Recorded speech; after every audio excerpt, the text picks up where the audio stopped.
Our top story at this hour: within days, the Ukraine crisis has taken a huge detour from diplomacy to force. Russian lawmakers have authorized Putin to use military force outside the country. The move could hamper a broader attack on Ukraine, while the US says an invasion is already underway. Russian lawmakers have given Vladimir Putin the green light to deploy forces abroad. Now the Russian leader can send troops into Ukraine despite a fierce global backlash. The unanimous approval by Russia's upper house allows deployment of what they called peacekeepers to 2 breakaway Ukrainian regions. The regions are now recognized by Moscow as independent. Russia has also established diplomatic relations with Ukraine's separatist-controlled regions. After Putin ordered Russian troops into eastern Ukraine, latest satellite imagery shows new deployments of Russian troops near the border of northeastern Ukraine. Soldiers and equipment have been established in areas less than 20 kilometers from the border with Ukraine. More than 100 military vehicles and dozens of troops tents can be seen in southern Belarus near the Ukrainian border.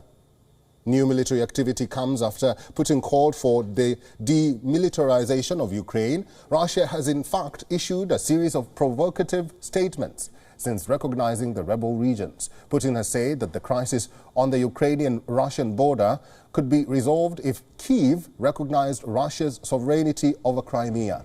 Putin has called for international recognition of Crimea as part of Russia. The Black Sea Peninsula was annexed by Moscow from Ukraine in 2014. Putin said that the best solution to the crisis will be for Kyiv to drop its NATO membership ambitions and stay neutral. Putin also blamed Kyiv instead of Moscow for killing the Minsk peace agreement on Ukraine, adding that there was nothing left to fulfill. The Western brokered peace agreements sought to end the eastern Ukraine conflict. Договоренности, они были убиты еще задолго до вчерашнего признания народных республик Донбасса.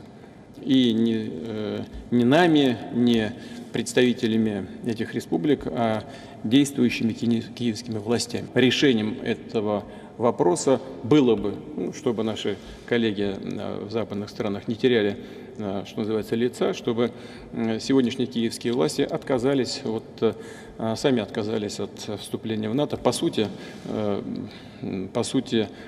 реализовали бы идею нейтралитета. Russian Foreign Minister Sergei Lavrov also took aim at Ukraine's sovereignty. He suggested that Kyiv was less deserving of its status than the Russian-backed separatist republics. Lavrov also claimed that Ukraine did not have a representative government ever since the state coup in 2014. Well, for more on this, joining us live from Hong Kong is Andrew K.P. Leung, who is an international affairs expert. Andrew, thank you very much for joining us and welcome to WION. Thank you. Putin seems undeterred by sanctions threats. Heavy military deployment continues. What's your assessment of the developments in Ukraine? Well, to understand the situation, you've got to look at the history of the former USSR, because President Putin, right from the very start, said the collapse of the former USSR was the biggest disaster in Russian history. Now, the former USSR, of course, was a big Russian empire, as it were, and a lot of the countries, including Ukraine, were part of the USSR satellites, and they were part of the USSR sphere of influence. And because the former USSR had the kind of security concern that is so-called near abroad, i.e. all the satellite states were part of the cushion against the expansion of the West, which were all have remained antagonistic against the Russia. So that's the history. And as far as Crimea is concerned, Crimea was given to Ukraine by at the time of Stalin, because it was thought to be rather less useful. But that was then. And after the collapse of the former USSR, the West continued to push against Russia. And then with Putin in charge, is now trying to rewrite history back again. And now, as far as the United States is concerned, President Biden made it quite clear from the very beginning that the United States does not want to have a hot war with Russia, and it's also confirmed that the United States would not send any soldiers to Ukraine. If there is a direct confrontation between American and Russian armies, that would inevitably lead to escalation because both powers nuclear armed, complete with intercontinental missiles. All right.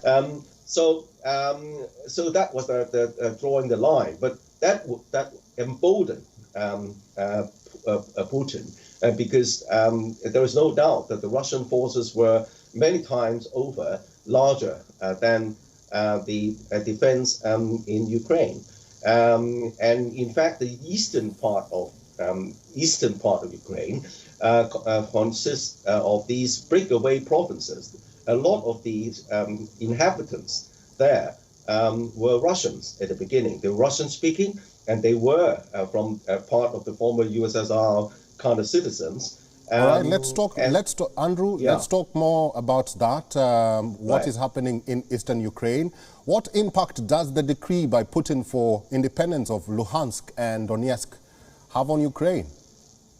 Well, that's the easiest defendable part as far as Putin's strategy is concerned, because, as I said, that a lot of the inhabitants in these two provinces, they were Russians. They were Russian natives. They were Russian speaking. They had Russian, not only Russian language. There were a lot of connections with the Russian proper. So by relocating a lot of the citizens in the beginning, this gives the kind of reason for Putin to send soldiers into these provinces on the pretext of maintaining security, because by recognizing the independence of these provinces, in fact, as I said, most inhabitants would like to be part of Russia because they were Russian in the beginning, as in the case of Crimea, for example.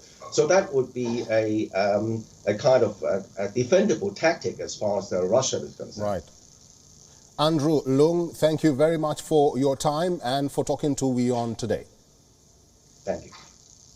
WION is now available in your country. Download the app now and get all the news on the move.